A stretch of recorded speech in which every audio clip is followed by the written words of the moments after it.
नमस्कार दोस्तों, OCN network में आपका स्वागत है। मैं हूं ओमकार चौधरी। मेरे साथ जुड़ गए हैं जयपुर से एकलव्य सिंह, तो उनका स्वागत और अभिनंदन कर लेते हैं। नमस्कार, बहुत अभिनंदन, बहुत धन्यवाद आपका। प्रणाम सर, आपके सभी दर्शकों को बहुत-बहुत नमस्कार। आजकल मुद्दा क्या है? टारगेट क्या है? सीना किस बात को लेकर के पीटा जा रहा है? रोज़ाना नए-नए जो वीडियो आ रहे हैं, उनका कुल मिलाकर के कंटेंट क्या है? और अल्टीमेटली इस सब के पीछे हेतु क्या है? यानी मकसद क्या है? तो जब थोड़ी माथापच्ची करते हैं किसी नतीजे पर पहुँचने की, तो समझ में यही आता है कि जो 18 साल से लेकर के 29 साल का ये जेन ज़ी है, युवा वर्ग है, और वैसे तो कुल मिलाकर के युवा करीब 21 करोड़ हैं देश में, उस पर इन विपक्षी दलों की निगाह है। चलिए, लोकतंत्र में सबको उन्हें एड्रेस करना चाहिए, उनकी समस्याओं पर गौर करना चाहिए, उनको प्रमुखता से उठाना चाहिए। और केवल उठाना नहीं चाहिए, ये भी बताना चाहिए कि जब आप सत्ता में थे, तो आपने इन्हीं मुद्दों पर कितनी संजीदगी के साथ काम किया है, जो अब नहीं हो रहा है। एक सवाल मैं हमेशा पूछता हूँ, खास तौर से कांग्रेस पार्टी से,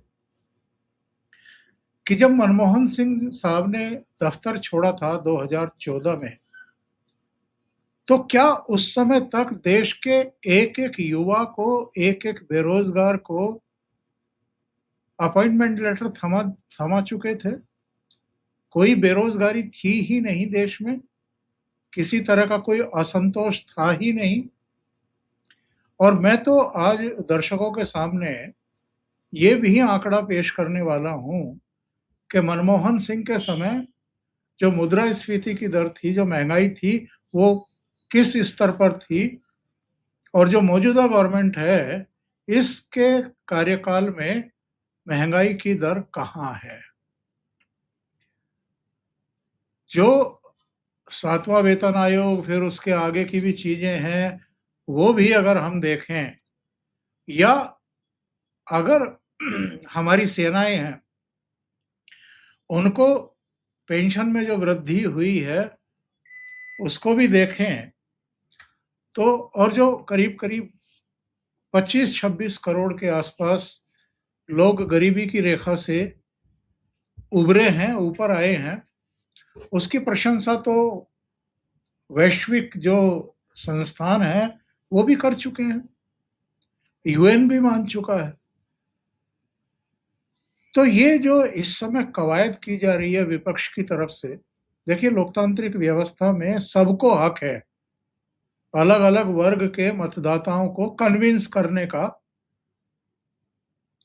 अगर उनके कुल मिलाकर के प्रयासों को, दुष्प्रचार को, अभियानों को देखूं, तो उनको भ्रमित करने का भी उनको हक है। तो हम इन्हीं सब मुद्दों को आज अपनी चर्चा का विषय बनाने वाले हैं कि ये केवल कन्विंस कर रहे हैं, उनको भ्रमित कर रहे हैं, या उनको उकसा भी रहे हैं, सड़कों पर उतार करके अराजकता का माहौल भी पैदा करने की कोशिश कर रहे हैं, ताकि इस सरकार को चला रहे लोगों को की छवि को दागदार किया जा सके, और उसके बाद फिर इनका रास्ता थोड़ा आसान हो जाए या साफ हो जाए। तो एकलव्य, आपको ये जो वातावरण है इस समय, रोज़ाना बड़ा मेहनत कर रहे हैं, अपने बेडरूम से भी रात को 11-11, 12-12 बजे तक ओवरटाइम लगा कर के खुद ही वीडियो शूट करके उनको सोशल मीडिया पर डालते हैं, और जब लोग नहीं देखते, जब पसंद नहीं करते, लाइक नहीं करते, तो फिर आकर के अपनी भड़ास भी निकालते हैं कि मेरे वीडियोज़ को, मेरे कंटेंट को दबाया जा रहा है या दबवाया जा रहा है। इस तरह की भी दावेदारी हम देख रहे हैं।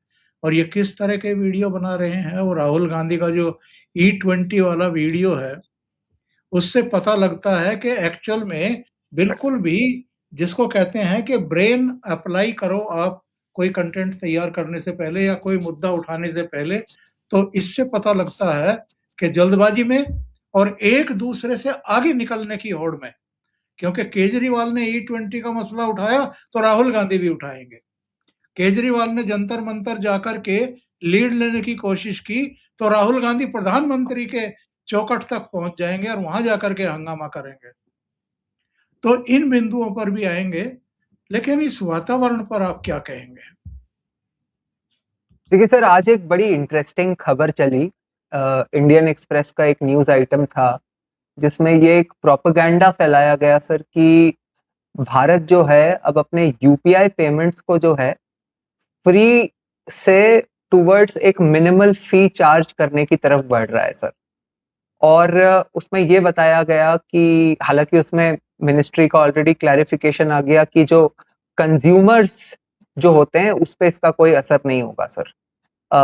मतलब जैसे पर्सन टू पर्सन ट्रांसफर होते हैं या जो बिजनेस से भी जो ट्रांसफर होंगे उसमें वो जो होगा वो कंज्यूमर पे उसका भार नहीं आएगा। जो बड़े ट्रांजैक्शंस हैं सिर्फ उस पे होगा और उसमें भी जो बिजनेस ओनर्स हैं वही इसको बेयर करेंगे सर।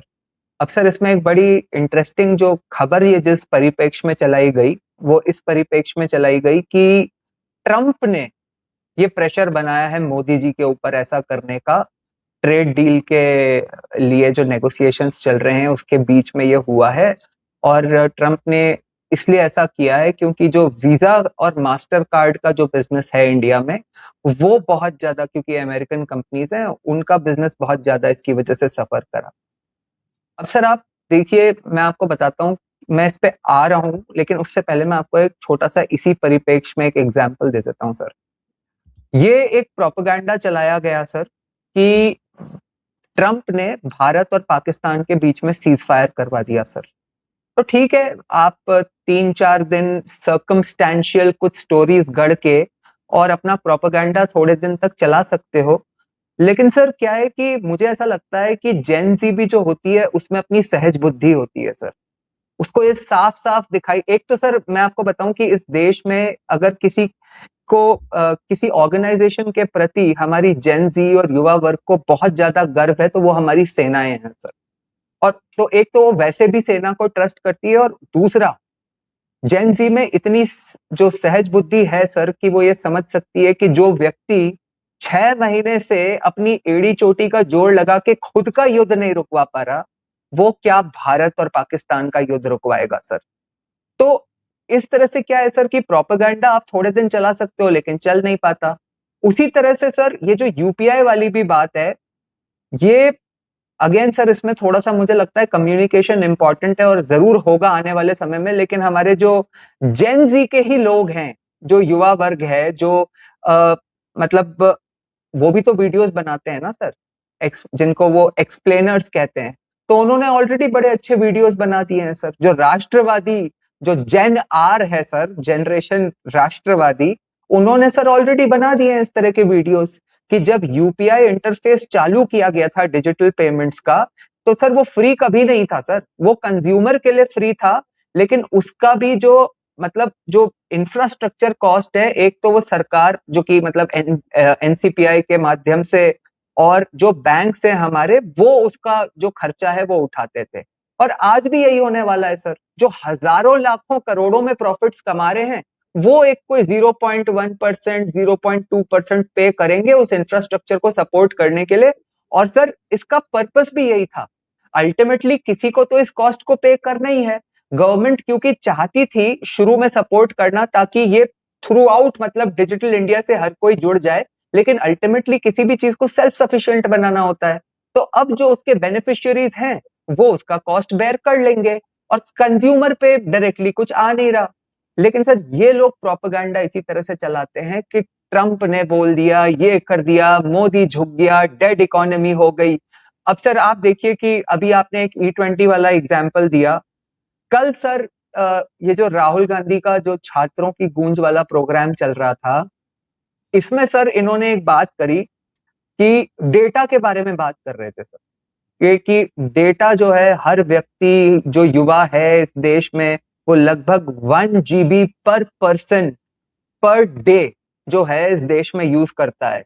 और ये मतलब सबसे बड़ा जो है एक तरह से रेवोल्यूशन होने वाला है। उन्होंने जो एग्जैक्ट टर्म यूज करी वो उन्होंने कहा कि data plus youth is equal to 21st century economy. तो कम से कम वो डेड इकोनॉमी से 21st सेंचुरी इकोनॉमी और यूथ और डेटा की बात करने लगे। तो सर मैं ये मतलब जिसमें भी थोड़ी सी सहज बुद्धि होगी, और मेरा ये स्पष्ट मानना है सर कि हमारी जेन जी बिल्कुल भी बेवकूफ नहीं है। उनको ये साफ दिखाई दे रहा है कि ये सिर्फ 10 साल लेट हैं अपना विजन बताने में। नरेंद्र मोदी ने ये 2014-15 में ही यही विजन डिलीवर कर दिया था इंडिया में। अपना विजन दे भी दिया था, उसको डिलीवर भी कर दिया और धरातल पर उतार भी दिया। और उसी की वजह से आज डिजिटल ट्रांजैक्शंस में मतलब सारे देश मिला के एक तरफ और भारत एक तरफ, ये स्थिति है सर हमारे डिजिटल ट्रांजैक्शंस और इकोनॉमी में जो उसका कंट्रीब्यूशन है उसकी। राहुल गांधी सिर्फ और सिर्फ 10 साल लेट है सर, इस चीज को सिर्फ रिकॉग्नाइज करके बता पाने में सर। मतलब डिलीवर और ये सब तो छोड़ दीजिए। अब सर समस्या कहीं ना कहीं यहीं पे आ जाती है कि सर जब आप देखिए कि जब यूपीए का भी जब भ्रष्टाचार और ये सब का जो मॉडल हो रहा था, ठीक है उस समय सर भ्रष्टाचार अपने चरम पे था तो लोग एक ऑल्टरनेटिव देख रहे थे। लेकिन इंपॉर्टेंट बात यह है सर कि वो नरेंद्र मोदी को ही क्यों देख रही थी पूरा जो देश है। और मतलब सर ये सब जानते हैं कि उस समय एक बहुत बड़ा segment with in the BJP भी था जो कि नहीं चाहता था कि नरेंद्र मोदी पीएम बने, लेकिन कहीं ना कहीं बीजेपी को भी समझ में आया कि जनता जो है वो नरेंद्र मोदी के पीछे खड़ी है, इसलिए हमें उन्हें प्राइम मिनिस्टेरियल कैंडिडेट डिक्लेयर ही करना पड़ेगा। इसका कारण यह है सर कि नरेंद्र मोदी सिर्फ कांग्रेस की आलोचना नहीं कर रहे थे, उन्होंने एक ऑल्टरनेटिव विजन, एक ऑल्टरनेटिव मॉडल जनता को प्रेजेंट किया था अपने गुजरात के एडमिनिस्ट्रेशन के थ्रू सर। तो मैं मानता हूं सर कि ये लोग जो कर रहे हैं ये वातावरण को एक तरह से बस एक नेगेटिविटी से भरना चाहते हैं कि इस सरकार के अगेंस्ट बहुत ज्यादा डिसकंटेंट हो जाए, ये हो जाए। लेकिन इससे अल्टीमेटली होता क्या है सर कि इन लोगों के अगेंस्ट नेगेटिविटी और डिसकंटेंट हो जाता है सर, कि ये सिर्फ नकारात्मक बातें ही करते हैं क्या। आप देखिए सर कि अभी जब नीट के एग्जाम को भी लेके जब सदन के पटल पे बात हुई तो मतलब कभी गौमूत्र की बात, कभी मतलब सदन के पटल से इडियट, अंधभक्त, ये वो सारी चीजें बोल दी। क्या एक सुझाव ये दोनों भाई बहन मिलके या इनकी पूरी पार्टी मिलके दे पाए कि भाई आप ये कर दोगे तो हमारा ये जो सिस्टम है ये इसमें इस तरह का इंप्रूवमेंट आ सकता है। तो इनके पास विजन जीरो है सर। और मैं सर आपको सच बताऊं, मुझे कहीं ना कहीं ऐसा लगने लगा है अभी जो इनका जो प्रेजेंट में बॉडी लैंग्वेज और जिस तरह का देख रहा हूं, मुझे कहीं ना कहीं ऐसा लगता है सर कि he doesn't want to be the prime minister. अभी जो उनके पास रोल है वो इसको बहुत एक तरह से एंजॉय कर रहे हैं सर। ये जो लीडर ऑफ ऑपोजिशन का एक मतलब एक जो कहते हैं ना सर, बच्चा जब धीरे धीरे बड़ा हो जाता है, थोड़ा खुल जाता है, लार्ज क्राउड्स को उसको गैदर मतलब वो मैनेज्ड क्राउड्स को उसको एक तरह से एड्रेस करने का कॉन्फिडेंस आ जाता है। बड़ा अच्छा लग रहा है सर उन्हें कि मैं हजारों लोगों के सामने खड़े होके कॉन्फिडेंस से बोलता हूँ, मैं वीडियोस बना रहा हूँ, हिंदी के डायलॉग्स, क्योंकि अब हिंदी अच्छी बोलने लगा हूँ। तो जैसे कल वो E20 में बोल रहे थे कि नॉर्मली तो हम कहते हैं कि दाल में कुछ काला है, लेकिन ये दाल ही पूरी काली है। घिसा पिटा सर 70s 80s का डायलॉग है सर। घरों में बोला जाता है, इनने कोई बहुत इनोवेटिव बात नहीं कर दी। आप देखिए सर कि ये अभी आपने वो देखा होगा कि वो छोटी छोटी जेन जी के लिए रील्स डाल रहे हैं जिसमें कि एक वो अपना एक्सरसाइज रूटीन और रिजीम शेयर कर रहे थे। और व्यक्तिगत तौर पे सर मैं तो मतलब अप्रिशिएट करता हूँ उस आदमी की जो फिटनेस वगैरह है और जो जो भी होगा उनका एक्सरसाइज रूटीन वो अच्छा ही होगा। लेकिन सर सच मतलब कोई जिम ट्रेनर को थोड़ी बैठाना है प्रधानमंत्री की कुर्सी पे। प्रधानमंत्री की कुर्सी पे तो वो बैठेगा जिसमें कौशल होगा एडमिनिस्ट्रेशन को लेके ना सर, वो बैठेगा ना उस कुर्सी पे, तो वो चाहिए देश को। मतलब तो मतलब कभी उस दिन सर आप वो वीडियो आपने दिखाया था कि कुत्ते को लेके बैठ गए हैं, डॉग पेरेंटिंग के बारे में बात कर रहे हैं। ठीक है, मतलब आप ये सोच सकते हो कि जेन जी से आप कोई मोटिवेशनल स्पीकर आपको बनना है तो वो सब अलग बातें हैं। But ultimately you have to present an alternative vision for the country कि भाई मैं होता तो ये करता, मोदी तो ये खराब कर रहा है, और मैं होता ना तो ये करता और इससे देश के हालात बेहतर हो जाते। ऐसा कुछ है ही नहीं सर। आप मतलब सर सेना के बारे में अंश-अंश बोल देते हैं कि राफेल क्यों खरीद लिए। अब आप बताओ सर, आप ये तो बताओ कि अगर राफेल नहीं खरीदने चाहिए थे तो क्या खरीदने चाहिए थे, ये तो बता दो। उसी तरह से सर कभी कश्मीर की समस्याओं की बात कर लेंगे, धारा 370 को अपोज कर देंगे। आप एफसीआरए को अपोज कर रहे हो। आप ये, और पहली बात तो सर मतलब ये जो एफसीआरए का भी एक अजीब सा एक ना परसेप्शन क्रिएट करने की अब प्रयत्न किया जा रहा है कि फॉरेन फंडिंग पे रोक लगा दी जाएगी। कतई नहीं लगाई जाएगी। उसको रेगुलेट करने के लिए एफसीआरए आ रहा है। एफसीआरए अमेंडमेंट बिल नाम है इसका। आप मतलब जो अनअकाउंटेड फॉर, जो देश विरोध, जिस पर्पस के लिए वो आनी चाहिए, यदि उस पर्पस के लिए नहीं आती है तो उसको एग्जामिन करने के लिए ये कानून में संशोधन किया जा रहा है। लेकिन आप मतलब अलग ही परसेप्शन पे कि देश की इकोनॉमी ठप हो जाएगी, फॉरेन फंडिंग रोक दी जाएगी, फॉरेन एड्स बहुत जरूरत होती है। तो सर ये इन सब चीजों से सर मतलब इनका कोई पॉइंट ऐसा नहीं होता सर जिससे कि जनता कनेक्ट करके सोच सके कि यार ये इसने पते की बात कही है यार, ऐसा सरकार करती तो ये सही है, ये वाकई सरकार ने एकदम गलत कर दिया यार। और ठीक है सर, वो क्या है कि कभी कभी थोड़ा एक अटेंशन स्पैन का जो इशू रहता है यंगस्टर्स का, और हमारा भी उस जमाने में होता था, वो तो हम लोग थोड़े से लकी रहे कि उस समय ये रील कल्चर नहीं था, तो फिर भी मतलब चीजों को थोड़ा डेप्थ में जाके समझने की अपॉर्चुनिटी होती थी। लेकिन सर मैं फिर भी ऐसा कहूंगा कि मुझे कहीं ना कहीं ऐसा लगता है कि एक जो बड़ा जेन जी के साथ एक जो मोदी जी को एक और भी जो एडवांटेज है ना, ज- देखिए सर, जेन जी एक स्टाइल मारने के लिए, रील बनाने के लिए, हमने जो उनकी रील्स वगैरह देख ली ना, उसके बाद वो घर भी जाते हैं सर, और उनके घर पे जो उनके माता पिता हैं वो भी उन्हें गाइड करते हैं। क्योंकि सर आज जो हम जिनकी बात कर रहे हैं कि जो 20-25 साल के हैं, और जब मोदी जी आए थे तो वो शायद 10-12 साल के ही रहे होंगे, लेकिन उनके पेरेंट्स तो थे ना सर जिनने कांग्रेस राज देखा है। तो जब तर्क वितर्क विचार विमर्श होता है, जब बच्चों को वो भटकते हुए देखते हैं, एक विचारधारा डेवलप करते हुए देखते हैं, तो पेरेंट्स भी गाइड करते हैं, वो तथ्य भी बताते हैं सर। तो कुल मिला के सर, और एक बात मतलब इसमें और भी ऐड करना फाइनली इंपॉर्टेंट है, क्योंकि सर वो जेन जी के मतलब स्ट्रेंथ और उनके जो टोटल बात हो रही थी कि ये लोग करीब 22 करोड़ 25 करोड़ जो भी हैं, ये भी जरूरी जरूरी है सर समझना कि जेन जी जो दिल्ली की स्ट्रीट पे या सोशल मीडिया की किसी एल्गोरिथम पे दिखती है, वो सारी जेन जी नहीं है सर, और ये जंतर मंतर और झारखंड के कॉन्ट्रास्ट से ही प्रूव हो गया है सर। मतलब बहुत ज्यादा इसमें क्लैरिटी है, चाहे संस्कारों की बात हो, चाहे उन लोगों ने जिस तरह से नेताओं से एक दूरी बना के रखी है, जिस तरह से अपने आप को कंडक्ट करा है, जिस तरह से सॉल्यूशन बेस्ड प्रोटेस्ट करा है। तो ये सब बातें हैं सर।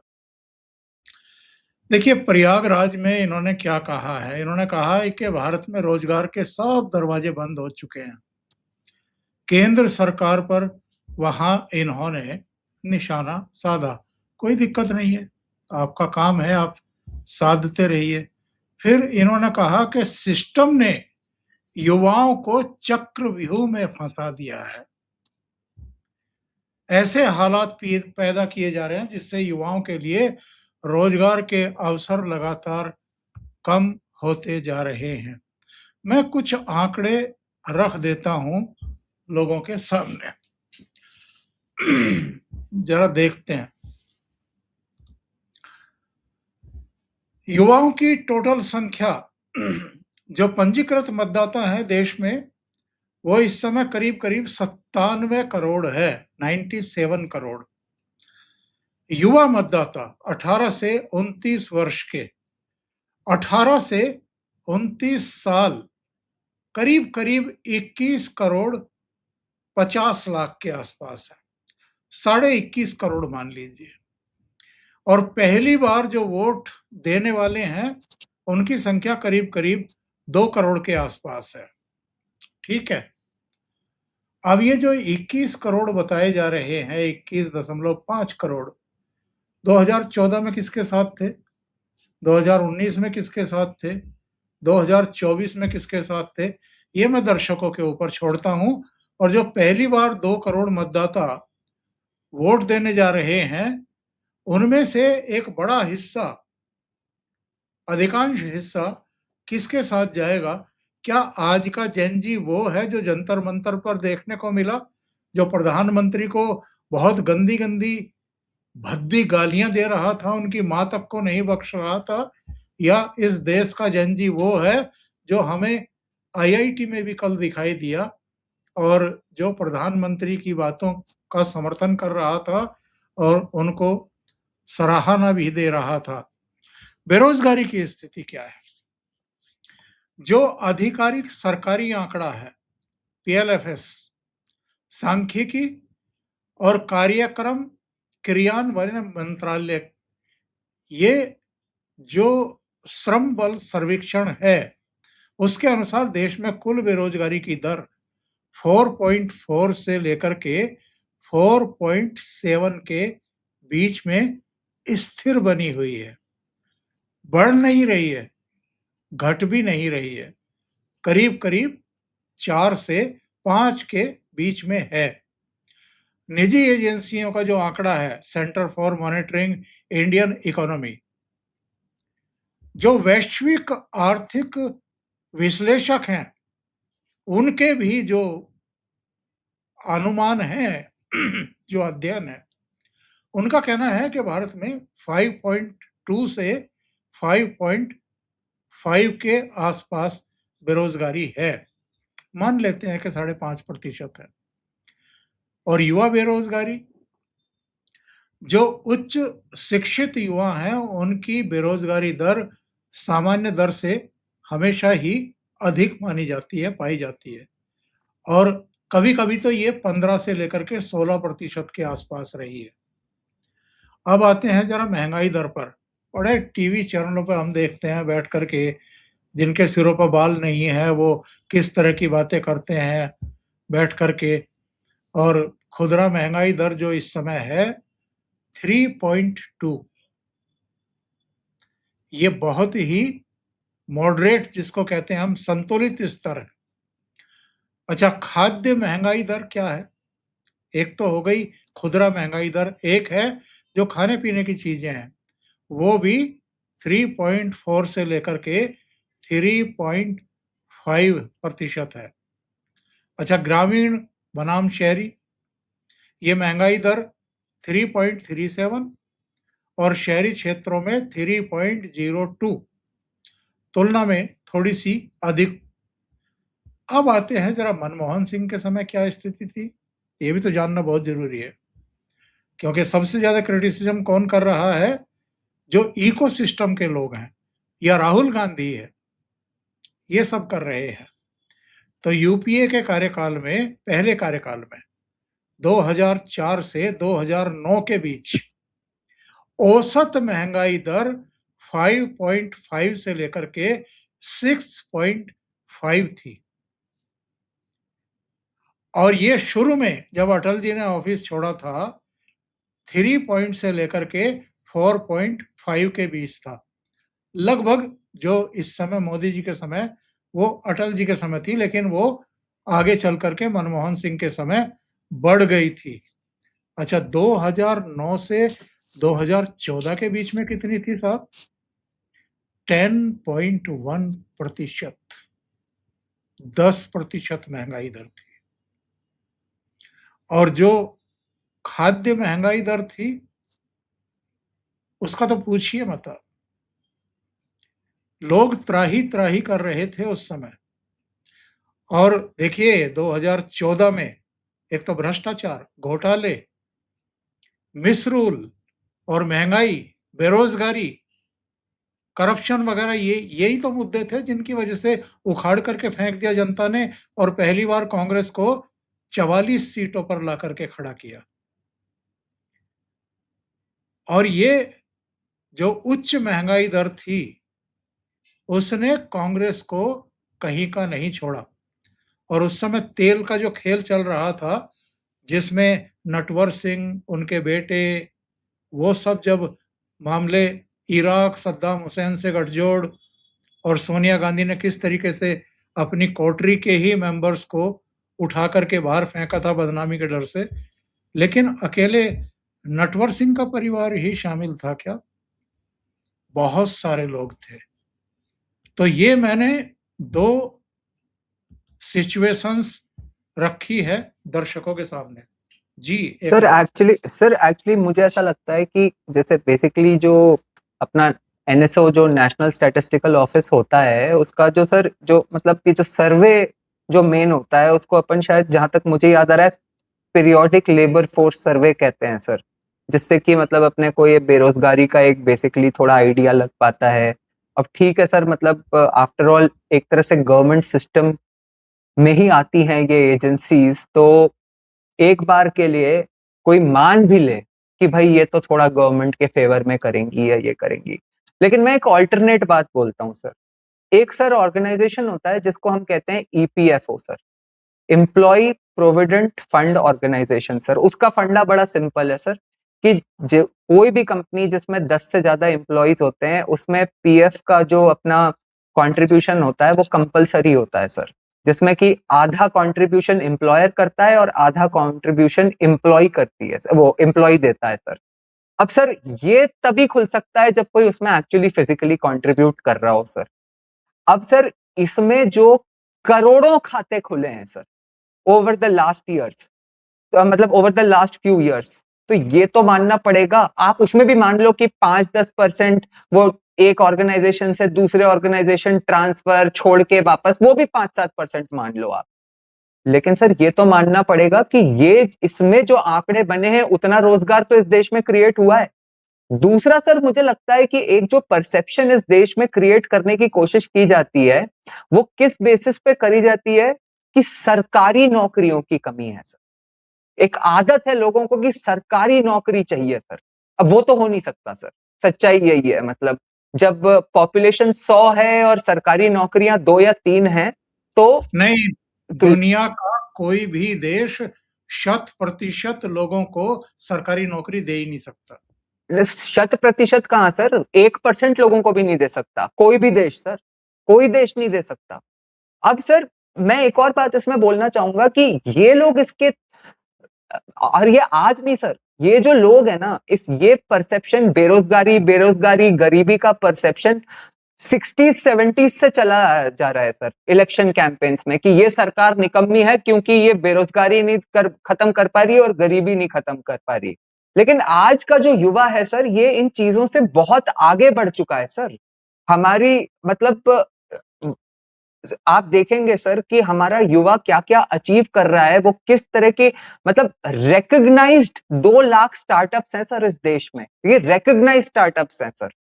उसके अलावा सर आप देखेंगे कि चाहे अभी हमने देखा सर कि मतलब प्रधानमंत्री जी ने उसका आईआईटी में सर जब वो अपना भाषण दे रहे थे तो जिक्र भी किया सर कि हमारा युवा वो है जो कि मतलब अभी खुद का रॉकेट लॉन्च कर दिया सर प्राइवेट सेक्टर का, और वो जिस ऑर्गेनाइजेशन ने करा है उसमें उस ऑर्गेनाइजेशन के सारे एम्प्लॉयज की जो एवरेज एज थी वो 28 थी सर। तो ये हमारा युवा जो है सर अचीव कर रहा है। एक और सर ये जो परसेप्शन क्रिएट करने की बात करते हैं एक बड़ी इंटरेस्टिंग है सर, एक फ्री बीज को लेके सर थोड़ी सी बात होती है। इस संदर्भ में भी सर मैं कहना चाहूंगा कि ये ना, और इसमें सर हमारे मतलब मोदी जी के भी जो सपोर्टर्स है ना वो मोदी जी की कई बार इस चीज को लेके कंप्लेन करते हैं कि अरे यार कामचोर बना रहे हैं पब्लिक को, 80 करोड़ लोगों को राशन फ्री में दे रहे हैं, इसका क्या मतलब है। ये सब फ्रीबीज की पॉलिटिक्स बंद होनी चाहिए। सर मैं कतई नहीं मानता कि इसमें कुछ गलत है, और इसका कारण बड़ा सिंपल है सर। हमने जब सर हम भी जब इस एज में थे, तो मैं अपनी बात करूं सर, अगर अपनी सिंपल, तो कोई पर्टिकुलर टाइप्स ऑफ करियर होते थे जिनमें अपना मन तो होता था लेकिन वो परस्यू इसलिए नहीं करते थे क्योंकि ऐसा लगता था कि अगर ये क्रैक नहीं कर पाए ना तो फिर जीवन खत्म, क्योंकि अपने पास पीछे कोई ऐसा फाइनेंशियल बैकअप नहीं है कि मतलब फिर अपन करियर दोबारा से बिल्ड करने की कोशिश करें।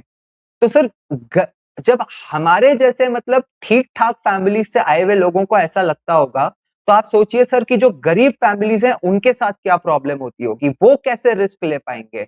तो जब ये 80 करोड़ लोगों को चाहे राशन देना हो या वेलफेयर के नाम पे कुछ फ्रीबीज हो देना हो सर, तो उनको कम से कम अगर ये संतुष्टि भी हो जाती है ना कि भाई कम से कम अपने को रोटी तो मिल ही जाएगी, रहने को घर वर का और ये सब बेसिक इंतजाम तो अपना लाइफ का हुआ, भाई ये भूखे नहीं मरेंगे। तो सर उसकी रिस्क टेकिंग एबिलिटी और जीवन में आगे बढ़ने की कैपेबिलिटी बढ़ती है, ना कि वो कामचोर होते हैं। ऐसा कौन होता है सर, अगर किसी को कुछ मिल जाता है तो वो कोई संतुष्ट होकर बैठ थोड़ी जाता है। वो तो हमेशा जो जिस लेवल पे होता है आदमी उससे आगे बढ़ने की कोशिश करता है। तो यदि अगर उसको एक सर्टेन लेवल आप इंश्योर करके दे रहे हो तो उसकी रिस्क टेकिंग कैपेबिलिटी और हेंस आगे बढ़ने की एबिलिटी जो है हमेशा बढ़ेगी। लेकिन एक सर एक परसेप्शन बनाया जाता है कि मोदी जी तो इस देश के युवा को कामचोर बना रहे हैं, ये फ्रीबीज की पॉलिटिक्स नहीं होनी चाहिए, इतने सालों से 80 करोड़ लोगों को राशन क्यों दे रहे हैं। सर ये सब मुझे ऐसा लगता है कि बहुत सोच समझ के करीबी स्कीम्स हैं। काम चोरी तो तब होती थी सर जब लोगों के फर्जी नाम डला के, और मनरेगा के समय सर जब तक ये आधार ऑथेंटिकेशन और ये सब नहीं हुआ था, उस समय होती थी सर काम चोरी भी, और जिसे कहते हैं ना सर भ्रष्टाचार भी, जो पिल्फरेज होता था कि किसी और के नाम पे लोग पैसे उठाए जा रहे हैं, अपनी मनमर्जी से बांटे जा रहे हैं। तो ये सर मुझे लगता है कि कुल मिला के ये एक बहुत बड़ा चेंज आया है और हमें समझना चाहिए। और सर कई बार क्या लोग हमेशा ये सोचना चाहिए, मुझे ऐसा लगता है सर कि जब हम किसी स्कीम के बारे में या इस तरह का कोई नैरेटिव चलते हुए जब देखते हैं तो हमें अपने आप को जिस व्यक्ति के बारे में या जिस वर्ग के बारे में बात हो रही है, अपने आप को उसके शूज में रख के हमें सोचना चाहिए, जैसे कहते हैं अपन कि भाई अगर मैं होता तो इससे मुझे फायदा होता या घाटा होता। तो सर ये सब और सर अगर वाकई में सर बेरोजगारी इतनी होती और वाकई में गरीबी होती तो कोई 3 बार इस तरह के मैंडेट्स थोड़ी ना लेके आता है सर। ये अपने आप में बहुत बड़ा सबूत है। मैंने आज इस पर ये प्रोग्राम इसलिए भी किया कि मैं एक समाचार पत्र की एक लीड स्टोरी देख रहा था, जिसमें कहा गया है कि जेन जी आंदोलन के बाद पार्टियां रणनीति बदल रही हैं। 2027 में 7 राज्यों में चुनाव है। 22% वोटर जेन जी, 5% इधर-उधर हुए तो सरकारें बदल सकती हैं। क्या वाक़ई 22% वोटर जेन जी के हैं और वाक़ई 5% इनको वोट दे देंगे तो सरकारों की नींव हिल जाएगी? नहीं ये सर, ये बात तो सही है सर। ये बात तो एक्चुअली सही है सर कि ये जितनी भी पार्टियां हैं मोदी जी के अलावा, इनको अब रियलाइज हो रहा है कि जेन जी का इंपॉर्टेंस क्या है।